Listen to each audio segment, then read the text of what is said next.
The sport of off-road racing is full of incredible stories, wild characters, legends, and even villains. We cover it all on offroadracer.com, but there's only so much we can put down in an article. Sometimes we have to dig a little deeper, and that means sitting down with some of our industry's most influential characters and hitting record. Welcome to the Off-Road Racer podcast, a Mad Media production, made exclusively for offroadracer.com. Each month, we'll go beyond the dirt into the homes, shops, and lives of the most interesting and game-changing icons of our sport. You'll hear about their history, success, failure, and everything in between as we pull back the curtain and reveal the stories of their lives. I'm your host, Matt Martelli, and this is the Off-Road Racer podcast.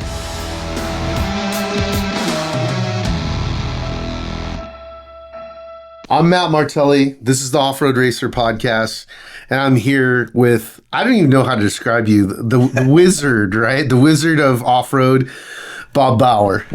You know, it isn't easy being Bob Bower. I know so little, and I've been so many non-productive places, and everybody thinks I've done it all, and I haven't. I have not done yet. Well, I'm glad you're not done yet, because, we need you around, number one.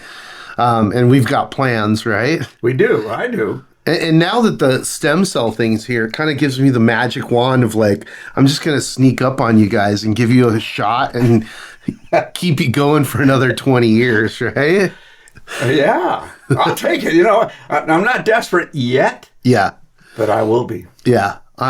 We have to, but no, I'm stoked we finally got to do this and, just sit down. You and I have been friends for quite some time. And, I think for a lot of people, we were just talking about the fact that a lot of the written history of off-road racing has gone, because those magazines aren't around anymore and they're not digitized. So you have a little bit of history in off-road, let's talk about that. I mean, I want to know how you got started in this. How did you find off-road as a culture? I'll say it like most guys would if they're going to be really truthful. There was no plan, Matt. There's no plan. It hit me. I have vivid memories of like, I think when the seed was planted, I think it's almost like a cell that bit by bit multiplies until something activates it. I was, I believe, 8 years old. It was 1954, whatever that was. And I was reading a magazine about the Bill Strop Lincoln Mercury teams that Ford pushed, and Strop was in charge of the whole deal, running the Carrera Panamericana. And it was a heck of an adventure. They'd be down all south of the border, running high speeds. People would die. I mean, they'd kill spectators. They'd kill racers. It's like, you can't make this up. So the seed, she's planted.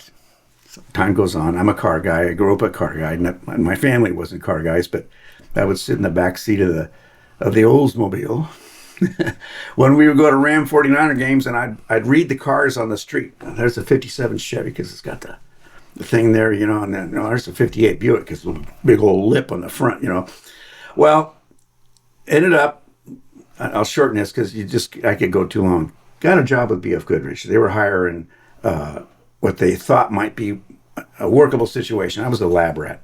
They were taking tire engineers and sending them out to sports car clubs. I was a Corvette club, and talking to them.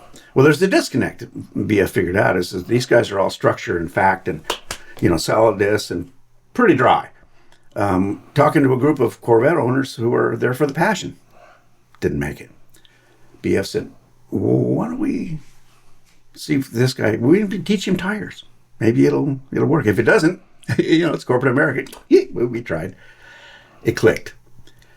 One of my early assignments was to go to the Mint 400 with the brand. They had racers there, but I was just the guy who passes out stickers at contingency and had no idea what to expect for anything.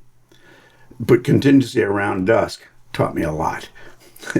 It was a zoo, but also I kind of like zoos, so I like that. Next day the race happens. I'm in a pit, Ute Road pit. Ute Road, named after the Ute Indians. It's way out there. And so they said, get yourself out there. I did. you're a volunteer. Here's what we're going to do. So go see the tall guy over there. He's going to tell you about your job. Tall guy turns out to be a fellow named Bobby Spears, one of Bill Stropp's #1 guys, and probably one of the guys that was there at the Carrera with him. Well, I realized, holy moly, this is the real, this is not just guy next door. And he's telling me about the job I'm about to do because the car's coming into pit. My job is important, he says. You have a bottle of water and a wet towel. He says, your job is to get over to the right side of that car and put them inside the window so people inside will see it. If they want it, they'll take it. If they don't, leave. Okay, I can do that. They took the water and everything else. Meanwhile, he's saying, here's how you have to do this. You have to do it slow hands, slow feet. You'll go faster. Well, the voices in my head, Matt, are going crazy. I'm thinking, holy moly, this is happening. This is really it. I mean, it's like, oh, wow. Well, the car left. We pitted several more that day. The race is over. And, at the end of the night, you're up there. And the Min 400 like probably nobody else. You're up high. You're looking down in the city and realizing what just happened. I have just spent like 12 hours that felt like 12 minutes. I'm dirty. I'm tired. I'm thirsty. I'm not going to sleep for about a month because I got to find somebody to tell about what I just did. Yeah. And that's how it got started. And so I swore, really, at that point, quietly, because in corporate America, you don't declare anything. I'm never going to be away from this very far, ever again. And so I started doing more things to keep myself involved, even though it wasn't my job. And some of my bosses hated me for it. And they're dead now. And I'm not. I went racing. They didn't. And I'm still not sorry at all. At all. No, that's how old were you at that point? Ballpark. 32, 3? Yeah. 32 or 33. Because I remember bringing my fiance up to the Ute Road pit. I thought that was going to be really pretty neat. That was the second lesson. And she stayed with you. Yeah, she did. Yeah, I can't believe it. It's been 46 years now. So I have a photo, and I don't know if it's that year, but you have a cap on, and you're wearing a T-shirt that says "The Other Guys." I think I know the photo. Am I holding something in my hand or something? I think so. Yeah. Well, we'll have to dig that one up because I'm always trying to, I have a pretty extensive photo archive for the Mint, and they're pretty arranged year by year, but it's one of these, actually one of the pleasures that I have of whatever, 2:00 in the morning when I can't sleep, I start flipping through the archive and put up a post with something silly and, just remind people hey, you might be cool, but you're not Bob Bower in 1986, with the Other Guys shirt on, right? Which was what the BF slogan was, because when you guys came out, slugging, you weren't the big guys. You were the other guys.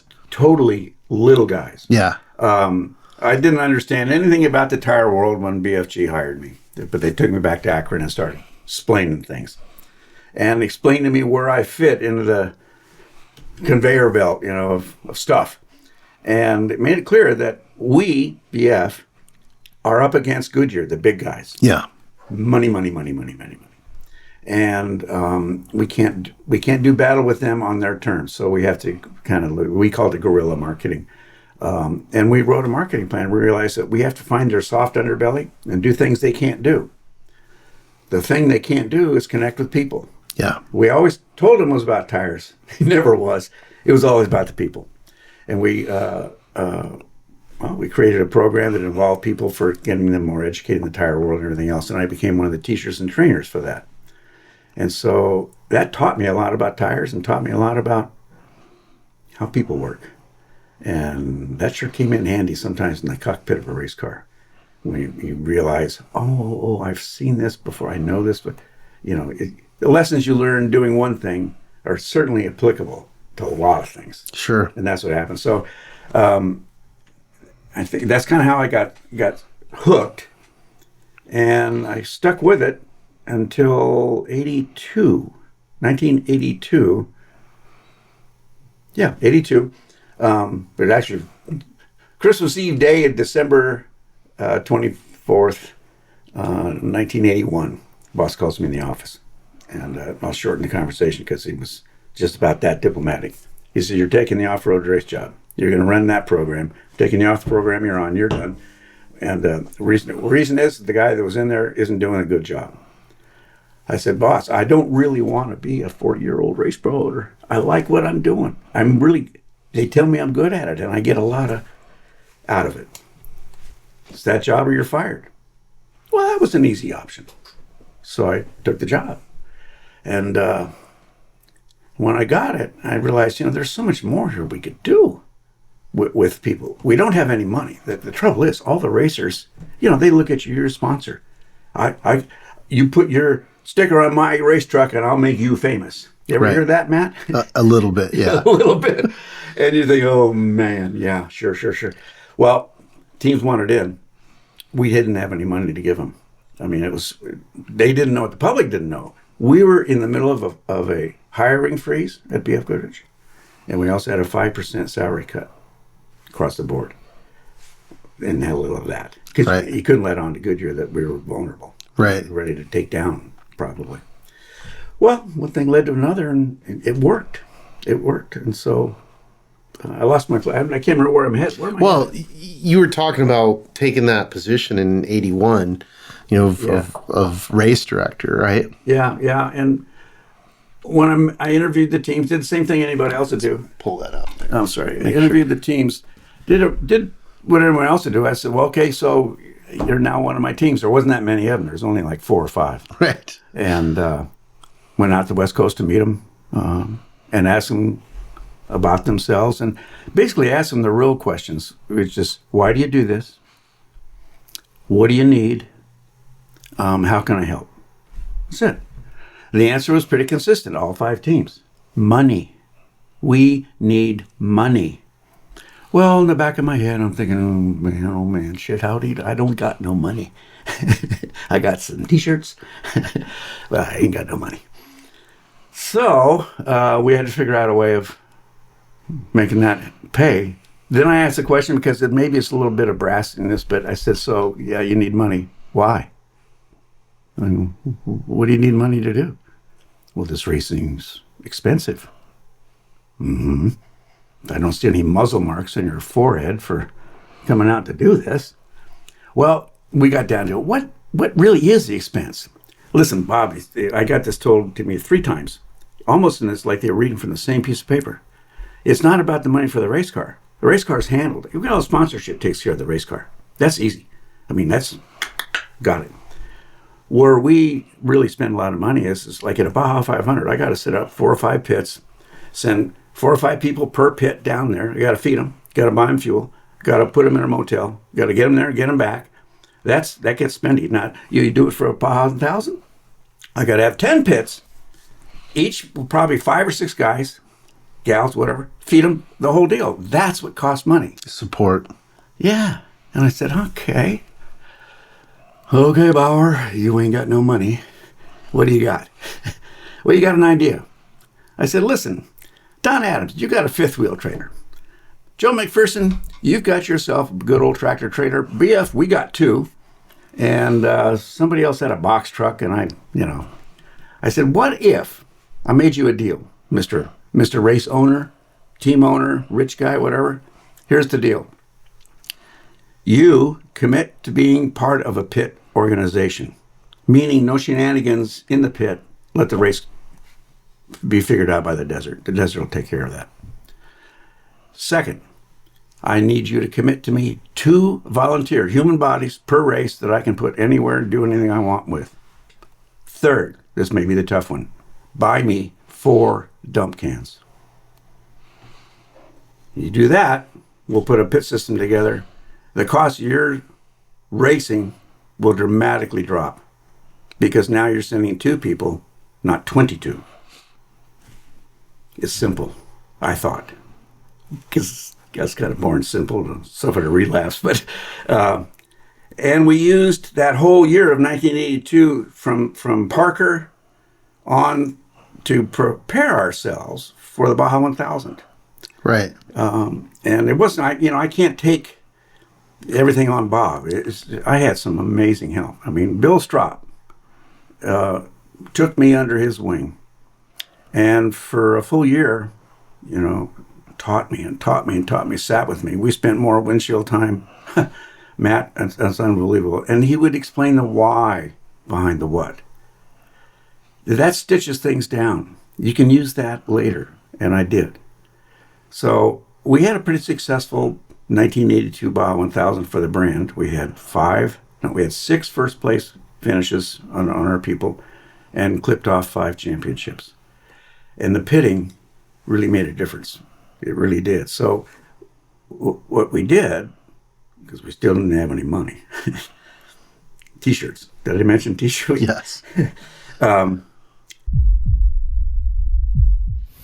So Mitch, why is this bike so drippy? It's our 23 race bike. We can start up front, work our way to the back. Bones can tell you about the suspension. The rear shock is one of the most critical parts of the bike. Pegs with the titanium mounts. Kashima coating here. Anti-gravity, lightweight battery. Young's Modulus. Horse and a half. Works Chassis Lab. More tie than a space shuttle. Really? I might need that repeated. This thing slaps. Slaps. Oh, you should have told me that earlier. We started telling the rest of the off-road community, hey, you see that BFG truck, anything, if you need help, stop them. You're on the highway, they've got oil in there to stop. And I told our guys, anybody who wants help for anything, you help them. When they come into your pit, if they're on a Yokohama or a Goodyear or a Gateway Commando, and they need help them. It was just simple See's Candy marketing. Nobody gets into a See's Candy store and out again without a free piece of candy before you buy. Well, the See's Candy approach worked. Pretty soon, we were building customers without spending a nickel by supplying them the same savings and the same reliability. The challenge was getting quality workmanship in your pits. Sure. Because now we had a variety of vehicles. It wasn't just the guy who was racing a Jeep had plenty of Jeep stuff. Well, he didn't have much Genesis stuff, Right. And so we had to work those little things out. But they did, and that's kind of how we started with the pitting stuff. It was necessary. It's pretty incredible if you think about the idea that you implemented in Win 82, still to this day, is the number one reason that people choose a tire in off-road, right? If they're racing in Baja, they're choosing another brand, they're making that decision understanding that will cost them financially, right?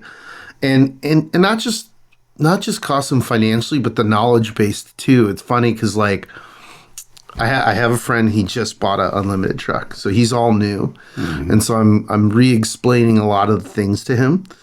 And he's like, well, what about this? And what about this? And so it's been funny because things that, not that I forgot about them, but I guess I take them for granted. Right. And he's assume this and assume right. that. Yeah. And he's stressing out. He's like, I don't know where to set up pits.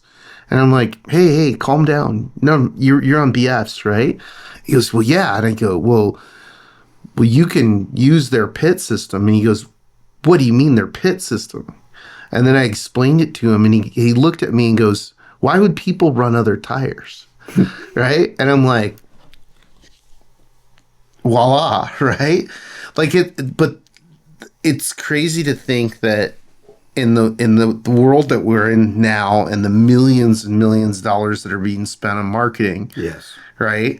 That this program that you put together in 82, I don't know what the math is on that. I'm terrible at that, but it's many years ago. We took our shoes off. It's 40 years ago, right? Yeah, I think. So, that it's still commanding, what it's commanding to this day. And also, every other competitor looks at that and goes, oh, it's the economics of that to go and rebuild that are so expensive that it's cost prohibitive. And just as you said, at the end of the day, there's a finite pool of resources of people that can even, competently operate a pit, right? So it's pretty cool. I mean, that's a marketing book or chapter right there for sure. I I must be born simple and suffer a relapse or something. But to me, it's always been simple. A lot has been simple, and it's by simple things. Have come to believe in my years, Matt, and God darn, I have a lot of them now. But anything I can do to help somebody else meet their needs will eventually turn around to meet mine. Sure. And if you do that, I've tried to do that consistently over my years. And the result is whatever result it is that I got.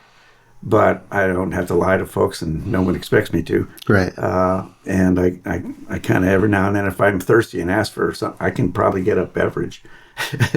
It's just treat them with respect. Our whole method back in the early 80s with people who weren't on our tires, just people in general, is treat them with respect, help them get their needs met, and that will do. Yeah. No, absolutely. That will do. It's still pretty incredible to me that that the BFG pit system still, holds the test of time, that it's remained, unchallenged as a marketing tool for Baja and even the American races. Like we've been talking lately about it being up here and the fact that, most of the American races are loop races. So there isn't heavy pitting needs, but we have a lot of new people and they don't have chase trucks and they don't have friends. I remember talking to a UTV racer and he goes, I don't have that many friends. And I'm like, man, you better get to work because life's going to be tough. Come on out here with us. You'll end up with some. You'll end up with some people that don't like you and you'll end up with a lot of friends. But no, it's an interesting dynamic, and it's really cool that, that you had the foresight, but you should be proud that like 40 years later, this simple idea is still a really important part of our culture. I'm aware of that. Yes, I am proud, and I don't let myself get too froggy with all that stuff because I've seen too many guys get froggy and go right down the chute. Yeah. And I'm not doing that. But yes, it was important. I didn't realize at the time how important it would become. I knew it was important at the minute. Sure. It took care of my needs. At a no money guy with, I had a ton of T-shirts and a box of stickers. Yeah. And then I tractor trailers and all I could after that is welcome people with a smile and a handshake, take care of their business, feed them a sandwich or a cup of coffee, and wait for the next guys to show up. And let time do for us what time can do for us if you're patient enough. I think it's really interesting though, because there's a lot of things about off-road culture that I'm really proud of, and one of them is this kid that showed up from Australia, purchased a bike. I think you heard about this kid, Yes. and then Ironman the 1,000, and he basically got through the 1,000 with help from strangers. Like he get a couple 100 miles down the race course, have a problem, somebody would help him, they'd feed him, stand him back up, and slap him on the butt and get him going again. And the idea that can happen in this day and age, right? Like it's pretty cool. In this day and age, and in today's age, just meaning people are very confrontational. Yeah, and the world's a weird place. Yeah, there's not a lot of givers out there. But what that young man did, I agree with you, Matt. He found not only himself, but he found a culture, and a culture found him. Yeah. Nobody went away from that experience with their tail between their legs. No, and I think it's an important thing to kind of celebrate of that's what this is about, Yes. right? Is we're going to challenge ourselves. We're going to challenge our friends and family. We're going to challenge our competitors. We've got to beat, in that case, it's the Sonoran Desert, the Baja, and, get to the finish line. And, it's a euphemism, right, for life of how do you deal with this, right? You better have a lot of friends. And a lot of fun going through it. Yep. It's funny. On my way down, Matt, I was driving on the 5, going through the Marine base there. Phone rings, and it's a dear old friend, Mike Randall. Right. Mike and I stay close in touch every couple of weeks. How are you doing? How are you doing? Are you dead yet? No, not dead yet, but I'm working on it. And he's heading out to Hammers today. Oh, nice. They're going to race their Cherokee. But he got to talking about the times we spent in the cockpit. And, you know, it's a reminder. At times, I don't think I realized how important this other guy thinks you are to him in that situation. Sure. And I would challenge the youth of our off-roaders to recognize what an opportunity that is to learn about yourself. Yeah. And also accomplish something that you probably didn't figure you ever could. Yeah. Give it a go. Yeah. That's what I say. Give it a go. If the race machine is safe enough not to kill you between now and the end of your ride, jump in. Yeah. It isn't going to be about the ride, but you may think it is going in. Yeah. At the end, well, I mean, your first ride was quite some time ago, but I don't reckon you forgot it. No, absolutely not. I mean, I count myself extremely lucky that, you know, I was born in Michigan and moved to El Cajon in the mid 80s. I mean, for a young male, that was like hitting the jackpot. You know what I mean? I mean, it really was. And, you know, I learned how to drive. I learned how to shift in a barefoot in a Cheneth in Glamis. You know what I mean? So it's stuff like that I feel, you know, hugely like lucky for. And I understand, I guess what I'm saying is I understand coming from a place where you didn't have that from Michigan, and then arriving in that place, you're like, okay, this is magic, right? This is La La Land. And so it gives you a little bit of context of how special it is. And, you know, it is. And, you know, and then having Baja as our backyard and having, you know, the Mojave and Sonoran Desert and, you know, on and on. And you know, I was talking to Braybeck earlier, you know, of what it felt like for him to go to Saudi. And he's like, yeah, it was intimidating and it was bigger, but it was, he like looked at the rocky terrain and said, oh yeah, this is Barstow. You know what I mean? Yeah, so yeah. it was comfortable. So yeah, I think it's, you know, I think it's very special, you know, and I think too, like one of the things I'm proud of in being connected to this culture and now being a promoter is like, I feel like we're making better people. I feel like when you come into this, you have all sorts of different reasons. You want to prove something to yourself. You want to prove something to your friends. You want to... You mean you're talking as an entry? Yeah, as an entry. There's all these different reasons, right? And I can guarantee you by the end of that race, you found out a lot. More than you want. Yeah. You know, about yourself, the person in the right seat, the vehicle, the terrain, the people you brought with you. Like this is a pressure cooker for everything, and good and bad, right? Yes, it is. And by the end of it, I think you come out a better person. You come out understanding, you know, what you're capable of and what the people around you are capable of and who you can rely on. And so then you go back into the real world, and all the stress and the things that you thought were big problems aren't really that big of a problem. It's just it becomes just like in racing where it's like the emotion part of it doesn't matter. You just got to problem solve. If you have a flat, if you have a mechanical, if you have a bottleneck, if there's rain, like whatever it is, it just becomes like this problem you have to solve and just keep moving forward to get to the finish line. The perception I think a lot of folks have of what's going on between the ears of two people in a race truck when they're watching it on the live stream at the Mint 400 is they're having everything's quick.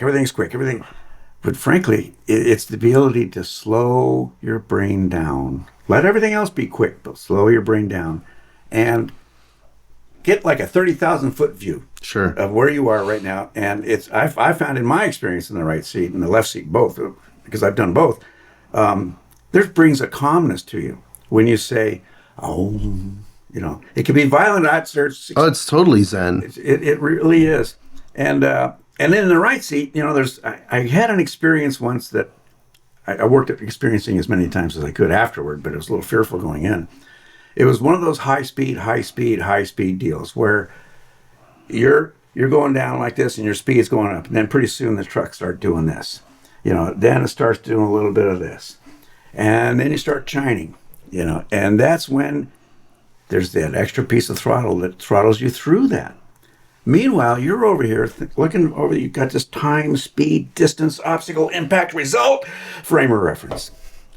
And you say, I'm busting that. And I just sit back. I remember doing this. Sit back, take a breath, and say, let's see 130 miles an hour, and just totally give yourself over to it.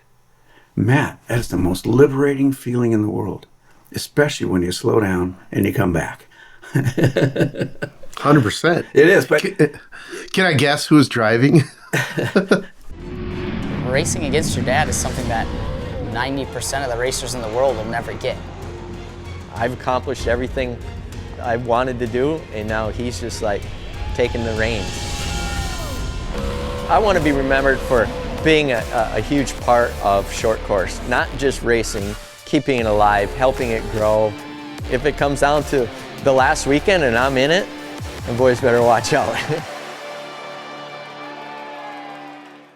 That's one of the funny things I think about you, and we were talking about it earlier about, the people from your era were not taught to boast about themselves. Right. And so when it's fun working together and people go, oh yeah, Bob Bower, and they don't know, I guess the depth of the things that you've done and the accomplishments. But one of them that's my favorite to throw out to people when they're questioning, and they're like, oh yeah, well, who's Bob Bower? I'm like, he rode with Robbie Gordon. Close case. Yeah, I know. That's it. And they go, what? And I'm like, yep. What was that like? 3 seasons. I get that question. It's not the first time. And it's certainly not the first time I've gone in and I got this battle going on in my head. How do I answer this? Because I could give the answer you want to hear. Or I could give you the truth. Like, here's the reality is that, like, Robbie Gordon's a wild motherfucker. Like, that's really what it comes down to is, like, he is one of the most intense, talented people in a vehicle I've ever seen. I've seen him save his truck from things where I'm like, that I wish I would have recorded it because I needed to examine how he did that. It defies physics. It's like, it's the cat thing of like, how does the cat flip over in the air and land on its feet? And it's totally fine. You know what I mean? And he's got that level of talent. The what was it like with Robbie question. It was situational. Early in our experience with each other was different than middle and different than later. Sure. And it's because we learned each other enough. And frankly, it was a two-way street. People were saying, oh, you got in with Robbie Gordon. And well, yeah, I did. I was invited in, not by Robbie. Right. First problem. Yeah. Okay. Ford and BFG said, we're putting you in the race car with Robbie Gordon. To control the kid. Well, that was, Matt, that was one of my bigger disappointments. I thought it was because I had this, big... Oh, you're super talented. You're good looking. Yeah, it's like, it's me. Let me flex. Yeah. No, Bob, you're older and a stabilizing influence. Well, that's what everybody wants to hear. Sure. You're older. Right. I'll give you older, but I'm getting in. I mean, because I was a ride junkie. I am a whore, and I like racing. Yeah. Early in the experience with Robbie, it was him driving his race car with me sitting alongside, and he knew I was there. That was about it. Yeah. Took some pre-runs for us to get synced up. I've known Robbie since he was like 8 years old, so we have some other history that we had to overcome to make it nice in the race car. I let him live when he was 8, and he hadn't forgot about it. So. It was during the Nevada 500 of the 89 Nevada 500. Right. We're south of Beatty, I think. It's coming south of Beatty. And there's a lot of cross grain there, a lot of cross grain. But we're smoking it. We're doing okay, and the truck's pretty happy. In fact, it's got such good bite that every time it comes back to the earth, it bites so hard you feel like you're getting rammed in the ass. That's a good day. Right. So we're going there, and on the radio, the crackle comes. Hey, Robbie, you got to slow down. Well, it turns out this fellow from Ford named Dan Stutz. He was the Ford guy. And he said, your time splits are too fast. You're gonna tear up the truck. You're gonna beat it up. You're gonna break the truck. And I'm thinking, he can't even see us. He's miles away. Right. So I'm looking at the car, and I'm sitting in the right seat, and I'm saying, well, Robbie, I said, I'll tell you what, you're not on the bump stops. You are not playing I Can Save It. Fuck him. Yeah. And Robbie kind of leaned back, put his foot on the dead pedal, and we went racing. And that's when I think things changed between Robbie and me. Yeah. To the point of where if he could get up to too foggy, I mean, his 80% is most everyone else's 110. Yeah. I mean, I'm glad I'm talking to a man who understands. Yeah. That ain't bullshit. No, I've ridden with him. It's unbelievable. It is. You do fear. I'll tell you about my talk of the difference between fear and fright in a minute. Well, people say, how'd you slow him down? Because he's a wild man. Well, he's not really a wild man. If there's cameras, there were two triggers that you knew were going to bring something out of Robbie that he's holding back. Campfire smoke, we're coming close. Get it in the air, Robbie. Do your buggy hops. Get that 300 Rs. Get it up. Let's go. Back in the desert. On the ground. Dig it. You can't accelerate. You can't stop. You can't steer unless your tires are on the ground. Right. So we get out of sight. Robbie was a disciplined racer. The truck itself was a large part of how Robbie was able to accomplish some of the unaccomplishable things that he did. Russ Vernemont built a heck of a truck. Yes, he did. He understood suspension his way, his shocks. He did things I don't understand how he did. I have a recollection, of a Gold Coast 300 sitting in the right seat of Robbie's truck. This is the Venable truck, not the 66, but we'd come down off McCulloch Pass, hanging right around the base of the hill, and there's big lumps. They aren't easy whoops, they're just lumps. Right. We go in that thing, and one lump picked us up like this. We're bicycling big time, but we're going too fast to do anything else. Robbie keeps it in the bicycle. We hit two more lumps with these tires and went down. That's Russ Vernemont. That's Shock saying, I got you. Yeah.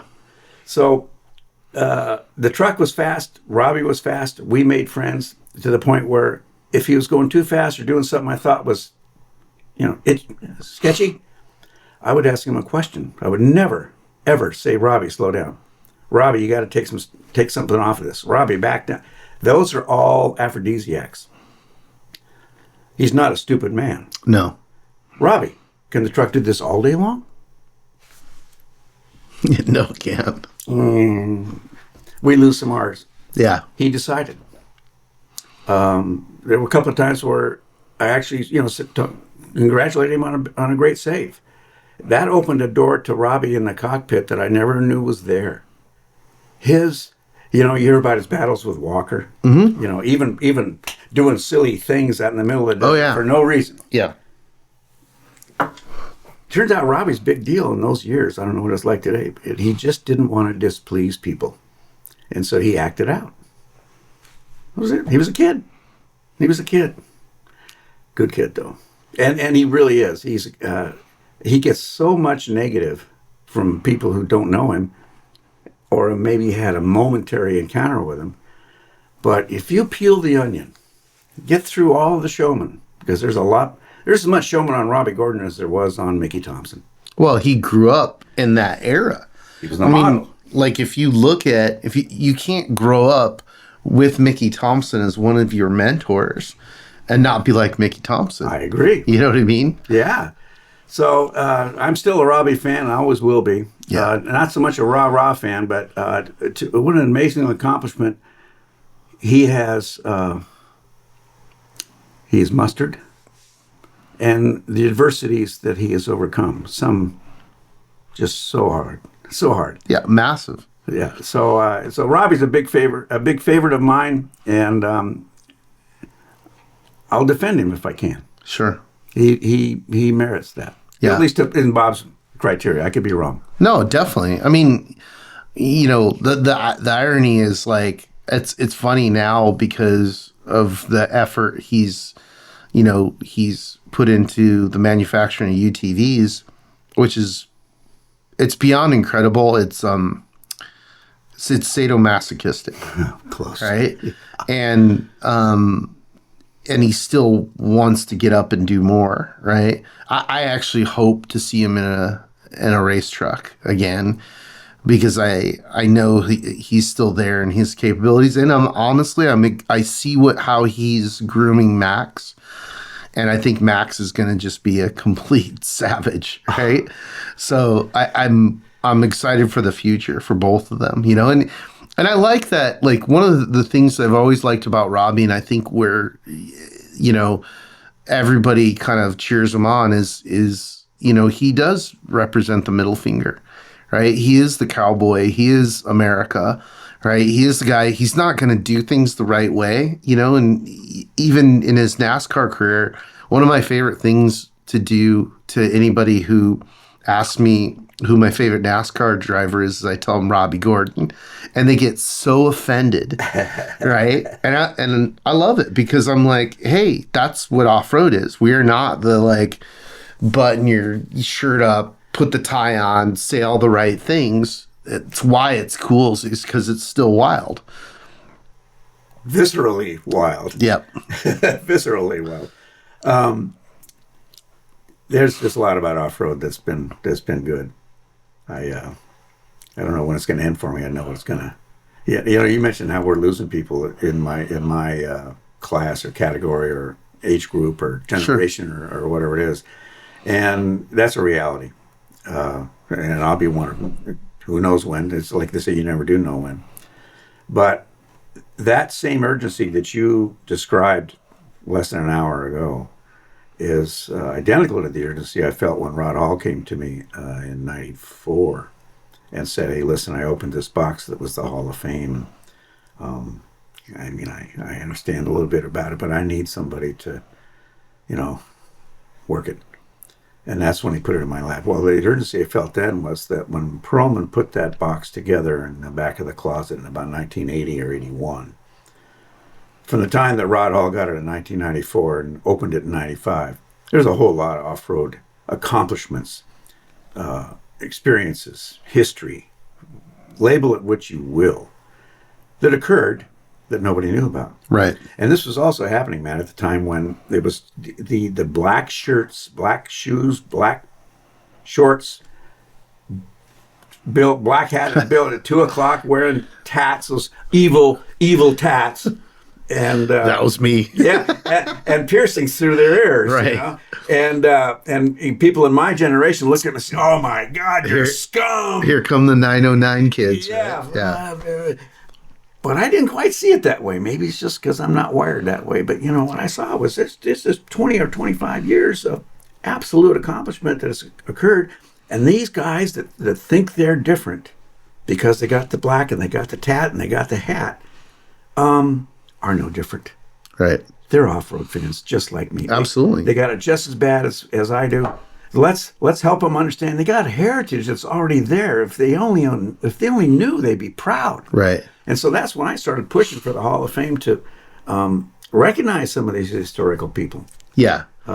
Which I think is really important. You know, it's like, maybe it's because, yeah, I am getting older as well. And I see, you know, I see things happen, not just in our culture, but in the world, you know, in automotive manufacturing and different things that came from off-road. I'm like a perfect example is I was just at the Kawasaki dealer show, and they're going to roll out a Super Bowl commercial, right? And they showed the commercial, and it's hilarious, and everybody's going to laugh at it. And then I left, and I started writing notes about an article, and I'm like, okay, my job is to write an article that connects back this moment to Lynn Cheneth, right? Because no Lynn Cheneth, no UTVs, right? So it's like, you know, I think that's an important thing to you know, have be searchable on Google, right? And maybe someday somebody will find it and go down the rabbit hole. You know, like we were talking about earlier, like I did when I was a kid, you know, sitting in Michigan, freezing my ass off. And like the only bright, hopeful thing was the television and playing Wide World of Sports. And, you know, there's Ivan barreling through the desert, and I'm like, it looks warm and happy.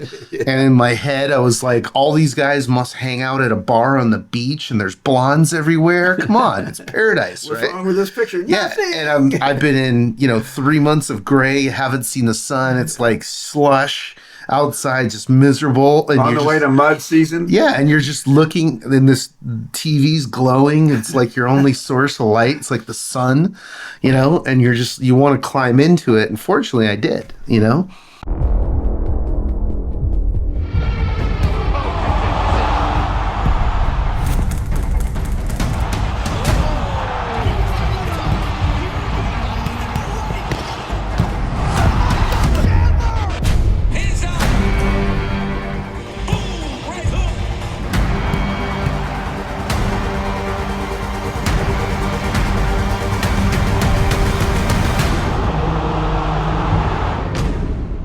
So, you know, I agree with you. I think Off-Road Motorsports Hall of Fame is very important, and I'm really glad you guys started it. And I honestly have a lot of fun every year, you know, making different, you know, video pieces for, for the inductees. Like this last year, I got to do two really cool ones. I got to do Russ Wernemont, right? Yeah. And then I got to do Scott Douglas. Yes, Scott Douglas and Tommy Morris, right? And the funny thing is like, again, that's a rabbit hole. It's a fun rabbit hole for me because I end up learning things about different vehicles in different eras. Sure.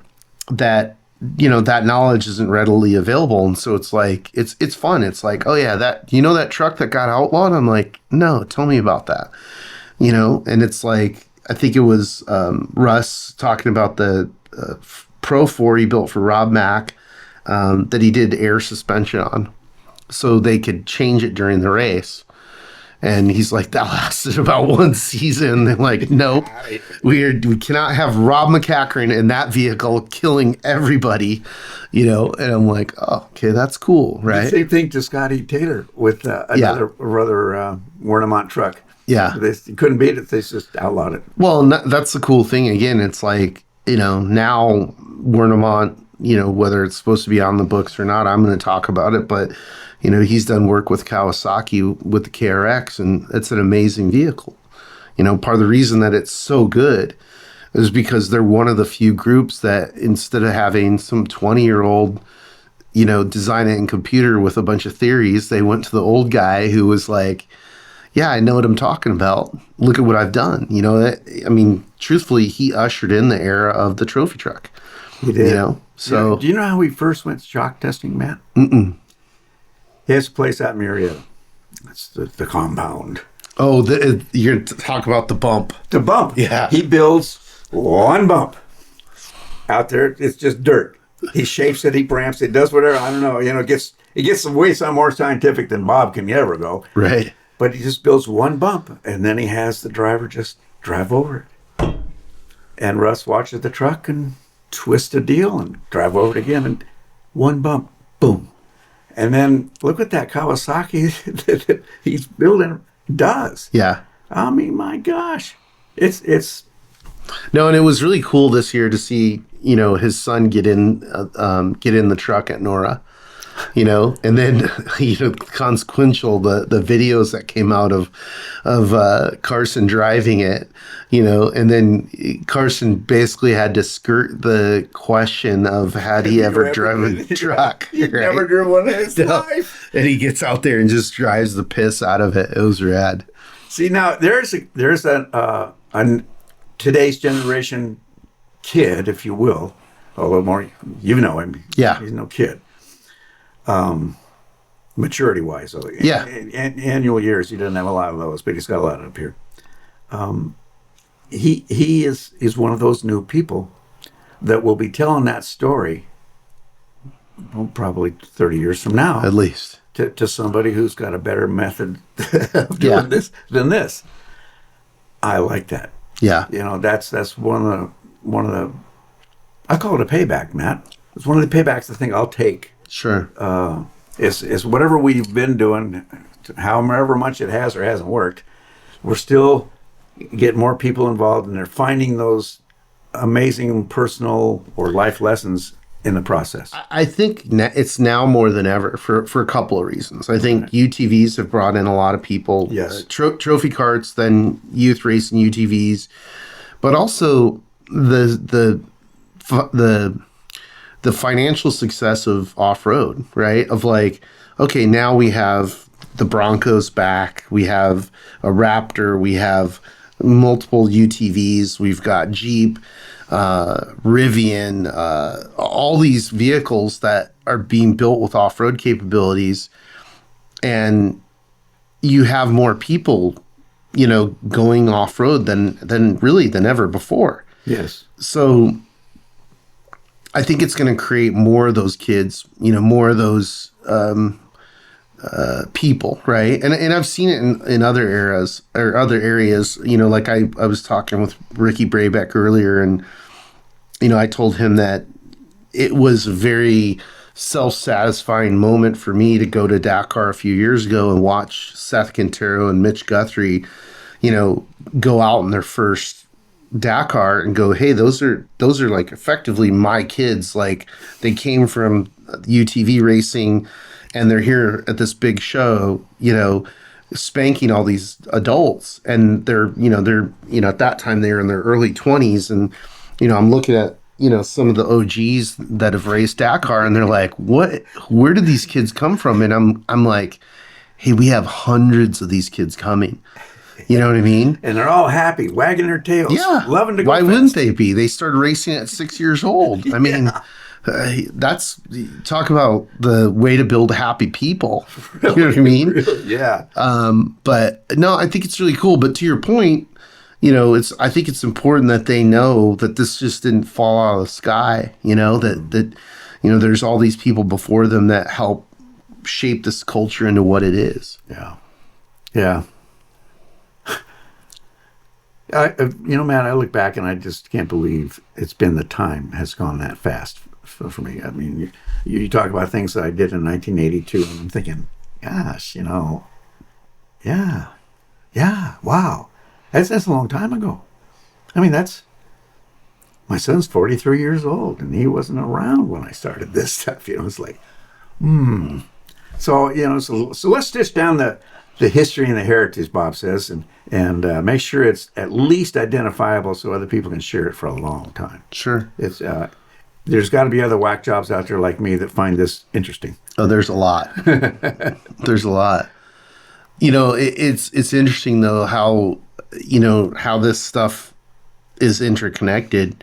And, you know, I was just out at Hammers and, you know, talking to different people and stuff, and I'm going back to see a couple more people, and you know, one of the old timers was like breaking down all the history of Johnson Valley, all the testing that was done there. He's like, oh, yep, I remember being out here for whatever, some crazy amount of weeks and testing tires with Ivan Stewart and, you know, and Tommy, and it was like, oh no, we've got to do, you know, if we're going to race 1,000 miles, we got to make sure everything can go 3,000 miles, right? And so we're going to do a nonstop function test for 3,000 miles and just do laps, right? Melville Lake, Soggy Dry Lake, and Melville?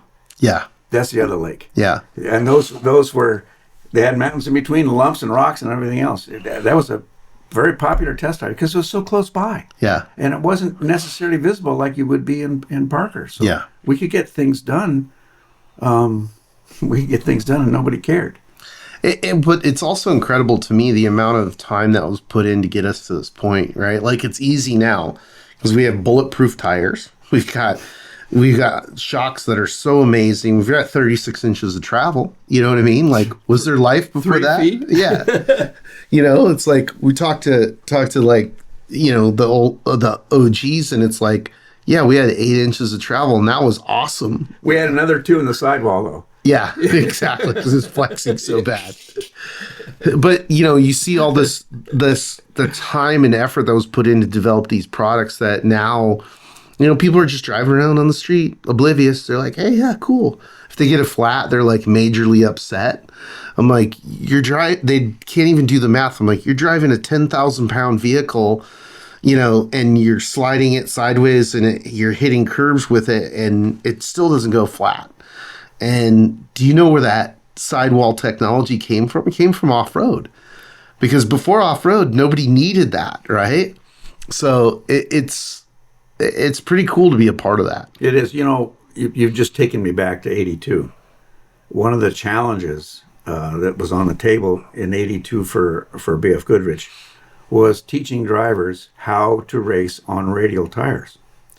That was a big hurdle, because there's radial and then there's bias tires. And the bias tires had a characteristic that's a result of being a bias carcass stain. That is, we call it, in the tire business, we call it nibble. And that is, the tire's going to want to, if they feel a little berm over here, they want to walk up like that. Do this. So race drivers had to anticipate and get ahead of that. So they got used to doing this, just going down a straight road, you know, but it's all the time, just doing this the whole time. So I remember Mike Lund was one of the early drivers with Ron Gardner in a Class 1 car. And they were saying, you know, these tires are shit. We'll keep popping them. Well, we knew our tire wasn't a piece of poo, you know. Something's gone. So what are you doing? And so we talk and we listen. And he's talking about, he says, you know, we're doing this and like that. And okay, great. And I said, well, you know, and I described what's happening. You're walking up the radials, you're clipping the sidewall, you're doing this, you're presenting. I told him, you're presenting the sidewall. Yeah. On purpose, because you're used to driving that way to counteract a phenomenon on the other tires. So here's how to race these radials. So you're going to get going at speed. Now here's your steering wheel. Okay, do this with the steering wheel. Right. Stop this stuff. And it worked. So we were busy fighting education too. Sure. And unfortunately, you know, the people that would buy a set of radials spent a lot of money. And then if they didn't know how to drive them, they'd destroy them. And then they're pretty upset. Right. So I got used to asking a question of our race drivers who would say, you know, I had a flat out there and I don't know what I hit. I didn't hit anything. I was just minding my own, that talk. Yeah. And so I would ask the co-driver, was the tire the victim or the culprit? Right. And the co-driver, you know, if they looked at the ground, it was victim. Yeah. He didn't have to holler out. He didn't have to confess. Yeah. He just couldn't hide. Right. So victim or culprit. And fortunately, today the tires are extremely tough. Yeah. As are many of our competitors. Yeah. I mean, there's a lot of really good tires in the desert today. It's really interesting, the evolution of it, because, you know, like we'll talk about the Mint course in particular because I know it so well, but, you know, it used to be the case that tires were the holdback. That was the limiter of like, okay, we can only go this far and then we got to change the tires. It was the fusible link. Right. And so now, you know, now it's fuel, which is crazy. It's like, you know, we have a 100+ gallon fuel cell and we can only get 200 miles with it. Like that's the limiter. And again, like all these dynamics that keep evolving and changing, you know, like now 4-wheel drive trucks, they have different wear patterns. Like, so they don't wear the rears as much, right? But then they're getting more sidewall damage on the fronts, right? Because the front's pushing a little bit more, and now instead of it just pushing through the corners, it's like actually biting and doing some work, right? So it's really fascinating to me. You know, I mean, I'm a nerd. I'm an off-road nerd. Like I geek out on this stuff and yeah, I love learning about it. You know, everything from shock technology to, you know, I'm having a really actually fun time with working with Bill Savage, and on the technical side, him and Tommy Morris, and talking about and looking at everything from like cage designs to geometry to we're having a conversation right now. We had some failures at the Parker with the latching system for belts, right? And because everybody made this cool latching system, and they're like, oh, well, all the F1 guys use this and all that. And I said, you know what the F1 guys don't have? They don't have dirt. They don't have dirt, right? Which destroys everything, right? And so we open one of these things up, and it is just thrashed. And so my first thing to Bill was like, oh, that must be a couple years old. And he goes, Matt, they bought those belts in June. I'm like, ooh, okay. You know what I mean? So it's I really enjoy the process of learning this stuff, from people who are extremely knowledgeable. I mean, that's the other thing too, is that, we were talking about earlier about why I started doing this podcast, and it's to share knowledge. It's to recognize people that are extremely intelligent who have put a shit ton of effort into learning this craft and improving it. And, to recognize them and go, hey, this person, very passionate, very smart person. He's not going to post that on social media, so I'm going to say it for him, right? But yeah, it's interesting.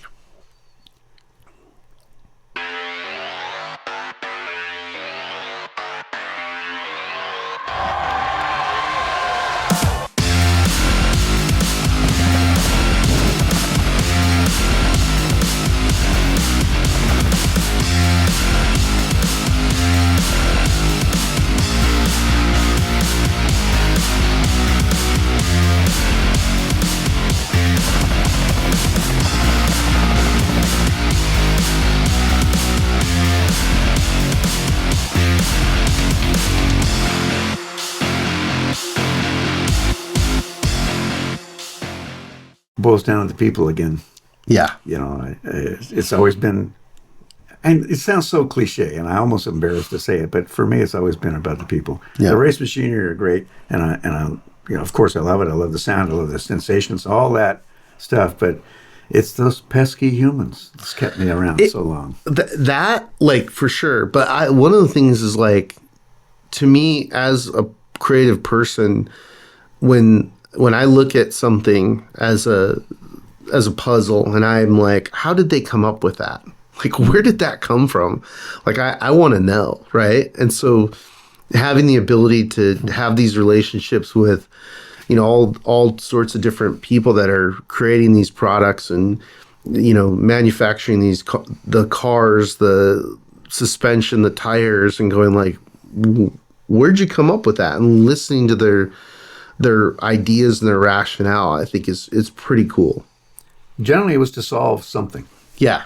That seems to be what's driven most of everything I've ever done. It's got to figure it out and fix it, or figure it out and make it, or make it not, stuff like that. Off-road has been a very different world than my mom and dad thought I was headed for. Well, mine too. According to them, Josh and I were supposed to be doctors, and they knew I wasn't going to be a doctor, but I messed up Josh's chances for sure. and then poor Killian showed up, and he was going to be a kinesiologist, and I literally told him, I'm like, that's dumb. Oh. You know what I mean?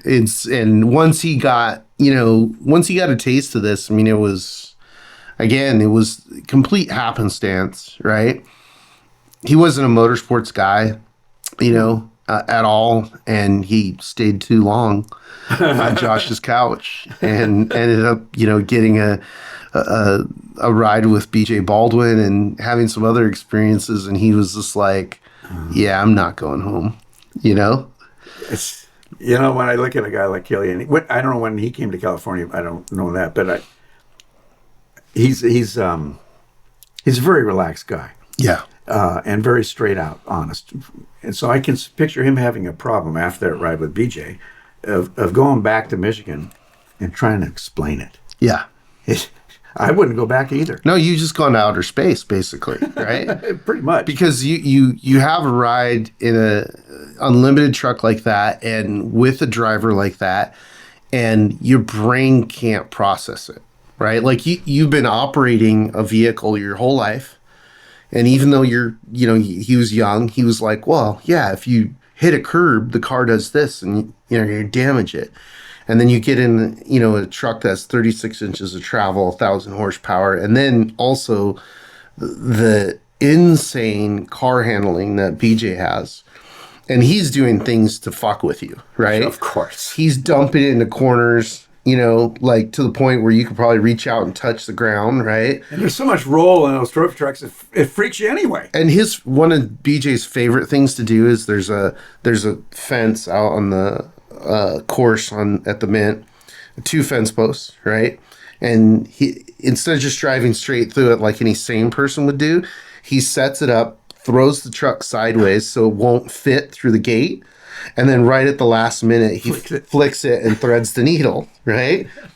And the funny thing is it's so violent and so visceral, like you're screaming in your brain, right? But you can't physically react because it's happening so fast, and the body roll and all these kinds of things, right? So then you get out of the vehicle, and I see it every time we give somebody a ride. They get out of the vehicle and you're like, well, what'd you think? And they're just kind of like stunned, like, oh yeah, it was rad, because they can't process everything. Still trying to, right? And so like a day or 2 days later, I'll get the phone call from them. Holy shit, was that the gnarliest thing? And blah, blah. Like now the computer has caught up with what happened, right? And then I give them the old, like the math on it. I'm like, okay, do you understand what just happened? How special that was? I'm like, yeah, it was really special. I'm like, no, let me give you the math on it. More people have been to outer space than have ridden in a trophy truck. Less than 100 trophy trucks have ever been built. Only a few thousand people have ever ridden in a trophy truck. Wow. I used to use the same sort of deal about how many bodies have crossed the finish line in La Paz first overall. 50? Yeah. 60, 70? Under 60, right? Yeah, for sure. I guess, we sit down with a book and figure it out. I think it's year 56 right now. I think that's where it's at. Sounds right. It hasn't hit the 60th yet. No, not 60 yet. But actually, I wanted to figure that out because I'm one of the guys. But, I want to see how small a sampling is this? What have I just, had done for me, to me, with me, whatever that was. It's remarkable. It truly is. And when you talk about more people than have been to space, that's quite the little stat there, Matt. Totally. But I mean, again, it's like this thing where, you've been an announcer for years, so like you've got to put these contextual things together so that the listeners, the viewers can understand what's going on. That's right. Important. So you got to have these comparisons, right? And now when I watch other motorsports and they're doing it, like I laugh because they're taking these really minute track changes and these like really minute things, and they're like pumping them up. Oh my God, the track changes. It's gonna be a 5-degree change, and that's gonna change the stickiness of the tire, and that's their job, is to sell it. And is it going to affect the race? For sure, it's going to affect the race. But you know what? It isn't. It isn't the Mint 400 lap 4. Right, where it's a completely different course. There's boulders the size of televisions in your way. There's, oh, by the way, there's lap traffic. There's broken cars in the middle of the course, on the side of the course. Pea soup dust. Yeah, you know what I mean. And your vehicle's toast, right? You're like, at that point, you're like, all I need is to get to the finish line. Right, I don't need to put on some spectacular performance. I'm there. I get to there. Just please, whatever the part is that's going to fail, can you do it after, we get across, right? And it's incredible. I mean, it is the amount of variables that you have to overcome just to get to the finish line, let alone to be on that podium, it's incredible, you know? Maybe I'm self-serving on this, but I think more so than many pavement races. Oh, 100%. You know, I mean, it's like your voice, your words are hitting me, Matt. I'm not used to talking about myself. I'm one of those old guys. We don't talk about this, but I mean, I was a pavement racer before I hit off-road. Yeah. And I did okay. I won some stuff. And to win there was a big deal. But to finish at any one of these desert races for me was a bigger deal. Yeah. There was so much more invested, so much more mystery, so much more, I won't say risk, but surprise risk. You didn't realize you were at risk until all of a sudden you were. Right. Things change, you know. And I think the element in off-road that doesn't apply at all in pavement is takeoffs and landings. Yeah. You do takeoffs and landings in your Corvette, and you get their own kind of war story. Yeah. I like the takeoffs and landings, mostly. Yeah, 100%. I mean, there's so many things that have happened to me in a race car during a race that I wish I could go like take that moment and be like, capture it, share it with somebody and go like, did you see that? Like, I'm not really sure what happened because there's what happened in the car and then there's a view outside the car of like, what are these idiots doing? Yeah, right? yeah. So it's, yeah.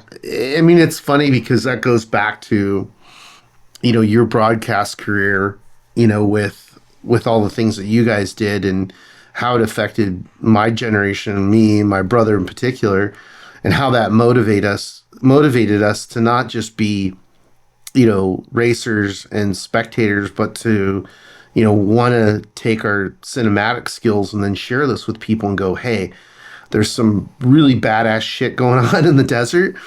You're going to have to drive in, hike, and bring a cooler, but you're going to see some stuff that's completely wild. And it's way cooler than what's happening on this little controlled environment. Go shoot a wedding. Yeah.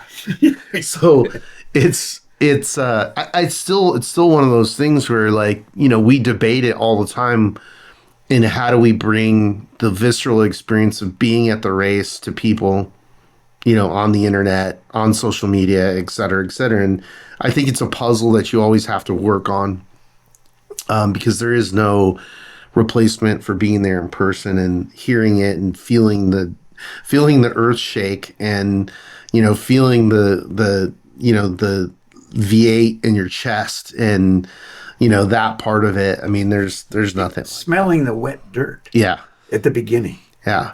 That's, you know, all those, to me, it smells. Now, of course, when you got a schnoz the size of mine, you're going to specialize in certain things. Smell is important. It's like, you know, the race fuel, you know, the wet desert, you know, what it smells like, that, you know, it's creosote, right? And how it changes throughout the day, how it changes throughout the evening, you know. What else can change is how you race. Yeah. Because one of the things that I learned early on in the right seat, especially when we got away from windshields. Yeah. Windshields changed an awful lot of the right seat job in my world. I could smell. And so you're racing along and you smell that sweet lemony, you know, a little bit of it, just catch a whiff of it. What is that? That's the first question you obviously ask yourself is it us? Right. And now the guy up ahead, his shocks are going. Guy's burning up his shocks. Okay, so do we need to challenge and push up there? No, he's going to come to us. Yeah. And same thing, you can smell rear end grease. Really Swebco. Oh, tranny fluid, yeah. Yowza.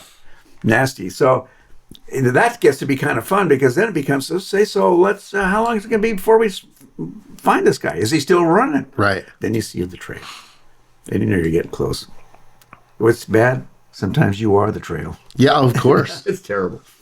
Of course, that the desert, it doesn't have favorites. You know what I mean? No. And, you know, one day is going to be your day. The next day it's going to hand it to you and just give you this little reminder that you're on this giant spinning ball and you have zero control. Well, that's true. And if you take your eye away from where it's supposed to be for just a second, it Well, nothing bad happens slowly. No. Ever. No. Ever. I was with a guy named Gary Williams. He had a pro truck, but it was totally massaged. It was in a Mexican 1000, so it didn't matter what it was.